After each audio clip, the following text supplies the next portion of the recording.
자, 오늘 민수기 19장은 제목을 영적으로 받는다면 교회와 정결, 이런 제목을 줄 수 있겠죠. 어떻게 보면 이 기독교는 성령 받고 거듭나서 천국 가는 백성들이 되게 하기 위해서 교회가 존재하잖아요. 그래서 예배를 통해서 하나님 만나게 하고, 그 어떻게 만나느냐? 예배의 요소는 5가지. 말씀, 기도, 찬송, 헌금. 이 4가지가 4대 요소라고 생각합니다. 이걸 2가지로 딱 줄여서 말하면 구약 성경에는 제사, 오늘은 예배죠. 그 제사는 2가지가 꼭 있어야죠. 첫째는 성전이 있어야 되고, 2번째는 제물이 있어야 돼요. 그러니까 성전은 뭐예요? 단이 있어. 단을 쌓는다 할 때 단. 아브라함의 모리아산의 제단, 단이 있었잖아요. 가멜산의 제단, 단이 있었잖아요. 베델의 제단, 아멘이죠. 거기에 뭐가 있었어요? 제물이 꼭 있었어요. 제물, 제단의 제물. 제물이 없으면 예배, 제사가 안 되죠. 절대 안 되죠. 그 제물이 뭐예요? 모리아산의 제물은 뭐였어요? 얘기해봐요. 이삭이잖아요. 하나밖에 없는 아들, 번제물이죠. 또 가멜산의 제단은 뭐였어요? 얘기해보세요. 가멜산의 제단은 가멜산에 각을 뜨는 제물을 드렸잖아요. 각을 떠서, 네 각을 떠서 물 12바퀴에서 붓고, 아멘이죠. 그렇게 드렸어요. 성경에 보면 다, 야곱도 창세기 28장에서 이미 공부 끝났지만 거기에 그 베델의 제단이 있었죠. 창세기 28장에 맞죠? 돌단을 쌓고. 그래서 제물은 뭐예요? 어머니가 굶어 죽지 말라고 친정집, 그러니까 야곱 외산집으로 피신 보내면서 비상금 하나 준 거 있어요. 그 당시는 화폐가 없었죠. 물물 교환했을 때니까 기름을 줬어요. 기름을 차고 가게, 기름. 그게 비상금이에요. 근데 은혜 받고 나서 단을 쌓고 거기다가 뭘 붓어요? 기름을 몽땅 다 바쳤어요. 그게 번제물이에요. 우리가 볼 때는 비상금 조금만 같아도 그 야곱에게는 전 재산이에요. 그걸 다 부었어요. 그리고 베델이라 하나님이 전이 될 것입니다. 그리고 나서 처가살이 20년 동안 하나님이 엄청나게 야곱 편에 서 계셨고, 야곱 외삼촌보다 거부가 돼가지고 마지막에 한마디로 축복의 조상이 됩니다. 믿으면 아멘 하시죠. 그러니까 항상 우리는 이걸 잊어먹지 마야 돼요. 자, 그런데 제가 얘기하고 싶은 핵심은 예배를 통해서 거듭나는 거예요.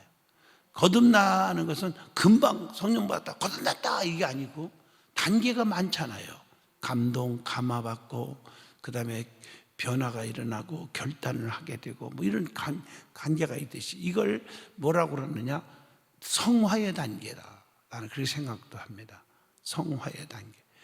완전 성화는 있을 수가 없어요. 어떤 사람은 완전 성화를 얘기해요. 한번 은혜 받았으니까 그 사람은 평생 동안 거룩하다. 천만의 말씀이에요. 사도 바울이 이 문제를 해결하잖아요. 사도 바울이 내가 나된 것은 하나님의 은혜고, 그 다음에 바울이 뭐라 했어요? 나는 날마다 하나님 앞에 범죄했고 날마다 하나님 앞에 죄를 씻노라. 가정생활이나 부부생활이나 또 직장생활이나 사회생활이나 다 마찬가지잖아요. 잘못했어. 상사한테 꾸지람을 받았어. 상사한테. 근데 다시는 안 그렇게 했는데 한 1년 만에 또 반복적인 그런 이런 가족끼리, 직원들끼리 트러블이 생기고 싸우고, 다시는 안 해야지. 그런데 또 그러고, 그래서 또 하나님 앞에 엎드리고. 이게 사람이 과정이에요. 하루아침에 또 완전 달라지는 건 없어요. 그래서 날마다 사도 바울처럼 무릎 꿇고, 이 새벽 기도가 날마다 엎드려 기도하는 거, 나를 정결케 하는 거예요. 아멘 하시죠? 할렐루야. 그러니까 완전 성결을 얘기하다 보면 가정에도 이혼하고, 형제지간에도 의상하고, 교회 주회종과 성도 사이도 끝나는 거죠. 아유, 저 권사님 다시는 저렇게 사기 안 친 것 같은데 또 쳤네, 1년 만에. 그러면 못 보는 거예요. 저 목사님 저거 승질 안 부린다고 해놓고 인간이기 때문에 화가 났으니까 한번 부렸지 했는데 또 부렸네. 이러면 또 목사 곁을 떠나는 거고. 그랬지. 그 사람이 고의적으로 뭐 해서 한 건 아니거든요. 그래서 날마다 엎드려서 자기 자신을 살펴보는 거예요. 날마다 기도하고 그걸 이해해야 돼요. 아멘 하시죠? 그래서 자기를 예배 드릴 때도 정결케 하라. 이게 오늘 말씀이에요. 자기를 정결케 하라. 하나님 앞에. 아멘. 자, 그래서 기독교는 세상이 앞으로 점점 살기 좋아진다고 믿지를 않아요. 오히려 교육도 경제도 정치도 종교도 도덕도 점점 어두워질 것으로 보고 있고, 지금 현실이 얼마나 어두워요. 캄캄해요 지금. 로마서 13장 11절로 14절에 읽어보면, 또한 너희가 이 시기를 알거니와 자다가 깰 때가 벌써 되었나니 이는 이제 우리의 구원이 처음 믿을 때보다 가까웠음이니라. 밤이 깊고 낮이 가까웠으니 그러므로 우리가 어둠의 일을 벗어버리고 빛의 갑옷을 입자. 낮에와 같이 뭐하고? 단정히 하고 방탕하거나 술 취하지 말며 음란하거나 호색하지 말며 다투거나 시기하지 말고 오직 주 예수 그리스도로 옷 입고 정욕을 위하여 육신의 일을 도모하지 말라. 자, 이해가 좀 되셨죠? 이 단어를 정결케 하는 거예요. 이런 세대 속에 사는 그리스도인들도 교회도 어두워짐으로 본의 아니게 하나님 앞에 범죄하게 된다는 것이죠. 이로 인해서 하나님께로부터 이렇게 관계가 끊어짐을 당하게 된다는 거예요. 그러면 교회나 개인, 성도들이 정결하게 되려면 어떻게 해야 되느냐는 겁니다. 그 방법이 오늘 민수기 19장에서 답을 찾아봅니다. 첫째, 본문 1절로 10절에서 찾아봅니다. 예수님이 우리 대신에 죄의 희생 제물이 되셨다는 것을 확실하게 믿어야 한다는 것입니다. 아멘입니까? 날 위하여 십자가에 중한 고통 받으사, 이 찬송이 있잖아요. 이스라엘 백성은 고라당의 반역으로 인해서 하나님의 심판을 받아 많은 사람이 어떻게 했어요? 죽었잖아요. 그 당시는 시체에 접촉된 자나 시체가 있는 장막에 들어가기만 해도 부정하게 되었습니다. 성막에서 하나님께 수종드는 자들도 모두 불결하였다는 거죠. 제사장도, 송아지를 불사르는 자도, 송아지의 죄를 거둔 자도 모두 불결했다. 7절로 10절이죠. 제사장이 제사를 집례하려면 자신이 그래서 먼저 어떻게 하라? 정결해야 한다. 그래서 하나님께서는 시체로 인하여 부정하게 된 자를 정결하기 위해서 무엇을 잡으라고 하셨냔 말이에요. 자, 보세요. 말씀을 보면 온전하여 흠이 없고 아직 멍에를 메어 본 일이 없는 뭐요? 안 읽어오셨어요? 붉은 암송아지를 진 밖으로 끌어내어서 잡으라, 이렇게 하셨잖아요. 기억나십니까? 읽어오신 분은 다 그냥 이게 전부 착착착착 연결이 될 거예요. 잡은 송아지를 어떻게 합니까? 그게 4절로 6절이에요.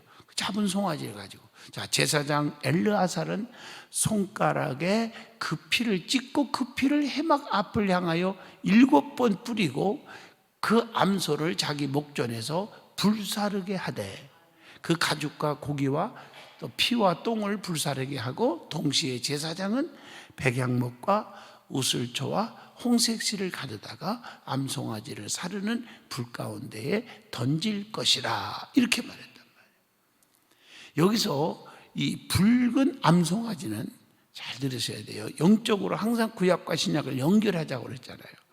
십자가에 못 박히신 예수 그리스도를 예표하기도 합니다. 자, 완전하고 흠이 없는 것은 그리스도의 완전성을 의미하고요, 암송아지를 진 밖으로 끌어내어 잡은 것은 예수님께서 예루살렘 밖에서 죽으심을 예표하는 거란 말이에요. 영적으로요. 또 송아지를 불사른 것은 예수 그리스도의 완전한 고난과 희생을 예표하기도 하는 거고요. 자, 구약의 모든 제사 방식, 기타 모든 애적인 의식들은요, 예수 그리스도의 십자가로 완성되지 않습니까? 히브리서 10장 12절로 14절에서 읽어봅니다. 오직 그리스도는 죄를 위하여 한 영원한 제사를 드리시고 하나님 우편에 앉으사 그 후에 자기 원수들을 자기 발등상이 되게 하실 때까지 기다리시리. 그가 거룩하게 된 자들을 한 번의 제사로 영원히 온전하게 하셨느니라. 아멘 하십니까? 우리가 구약에는요, 제사를 드릴 때, 재용서 받을 때 이미 레위기에서도 공부했지만 제사장의 피를 재단에 뿌려. 그러면 평도들이 이 성전 안에 못 들어오고 바깥에서 비둘기, 송아지 이런 걸 가지고 와서 잡아서 피를, 얼마나 힘들어요. 그 피를 가지고 제사장이 대신 뿌려주고 그랬잖아요. 예배 드릴 때마다 짐승을 잡아서 피를 뿌려요. 얼마나 번걸. 근데 예수님이 십자가에 피 흘려 우리를 죽으심으로 단번에 우리의 죄 사함을 받게 돼요. 그래서 우리는 하나님의 보좌 앞에 엎드려 회개하면 그리스도의 보혈의 피로 다 사함을 받게 돼요. 예수 그리스도를 나의 구원자로 믿는 순간 원죄는 없어지고 날마다 그 십자가의 피를 의지하여 기도하고 회개할 때마다 자본죄가 깨끗하게 씻어지는 거다. 원죄, 자본죄 아시잖아요. 그것까지 설명 안 해도 알죠? 자, 예수님께서 우리를 위해 희생 제물이 되셨음을 우리는 솔직히 얼마나 감사하고 사느냐 하는 질문을 던져봅니다. 그러므로 죄와 허물로 죽은 우리가 정결하게 되려면 철저하게 예수 그리스도의 십자가의 구속에 기초를 해야 한다는 것입니다. 자, 정결하게 되려면 어떻게 해야 되느냐? 두 번째입니다. 본문 11절로 22절까지죠. 절대로 주저하지 말고 예수님께로, 예수 그리스도께로 나아가야 한다는 것입니다. 그 사람의 시체를 만진 자는 7일간 부정함으로 이런 자는 제3일과 7일에 제물로 정결하게 해야 한다라고 기록되어 있어요. 여기서 3일과 7일의 영적인 의미가 무엇이냐는 것을 기억해야 됩니다. 제3일은 죄를 기억하고 죄의 결과가 죽음임을 알게 하여 속죄의 필요성을 느끼게 하고요. 7일은 부정으로부터 완전히 정결하게 됨을 의미하다, 이렇게 생각할 수 있죠. 그러므로 이 죽은 시체로 인해서 부정한 자들은 3일과 7일의 속죄수로 정화되어야 하고, 그렇지 않으면 누구든지 회중에게서 격리된다는 거죠. 왜 그렇습니까? 그게 오늘 본문 13절에 답이 나와요. 하나님의 성막을 더럽히는 것이기 때문이라는 거죠. 그래서 하나님의 성막을 더럽혀서는 안 된다. 우리는 그러면 영적으로 질문을 던져봅니다. 하나님의 성전을 더럽히고 있지는 않는가? 그렇다면 예수님의 십자가의 보혈로 정결하게 되어야 하는데 지금 그리스도의 보혈로 깨끗하게 되었는가? 얼마나 주님의 십자가의 피를 믿고 감사하고 감격하고 그 십자가의 공로로 제사함 받음의 확신을 얼마나 갖고 사느냐는 것입니다. 그리고 본문 14절로 15절에 보면 장막에서 사람이 죽을 때 장막 안에 그릇도 더러워진다고 했어요.